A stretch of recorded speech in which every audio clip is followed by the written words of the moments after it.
কি পলাশ ভাই, এই নতুন ফিরিস্তি শুরু করলে নাকি? হ্যাঁ, কেন, পছন্দ হয়েছে? কি শুরু করলে সেটাই তো বুঝতে পারছি না। এ হলো আমার নতুন ভাসমান ভাতের হোটেল। এই হোটেল ভেসে ভেসে বেড়ায়, বুঝলে? কখনো দেখেছো এমন জিনিস?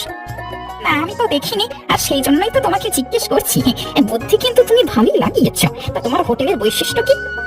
আমার হোটেলের বৈশিষ্ট্য হচ্ছে তুমি যেখানে চাইবে সেখানেই পৌঁছে যাবে আমার হোটেল। তাছাড়া এমন রান্না আর কোথাও পাবে না। চাইলে নৌকাতে বসেও খেতে পারবে। বলো, এমন জিনিস কোথাও পাবে তুমি? তা তোমাকে এমন বুদ্ধি কে দিল? ঠাকুমা বলেছিল নৌকাটা চালাতে, তাই এই মান্ধাত্তার আমলে নৌকা আর কি চলবে বলো? সেই জন্যই ভাবলাম যে এই নৌকাটাতে যদি একটা ভাতের হোটেল করে দেওয়া যায়। দেখো, তোমরা যারা মাঠে ঘাটে কাজ করতে আসো তাদের সকলের খিদে পায়। আমি যদি নদীর পথ বেয়ে তোমার কাছে পৌঁছে যেতে পারি ভাত নিয়ে এবং সুস্বাদু খাবার দিই, তাহলে আশা করি সবাই খাবে। আরে নিশ্চয়ই খাবে, নিশ্চয়ই খাবে। আগে আমাকে দাও তো, এত সুন্দর পরিকল্পনা যার, তার কাছে নিশ্চয়ই খাবে সবাই। কি কি খাবে তুমি বলো? আমাকে ভাত, ডাল আর একটু তরকারি দাও।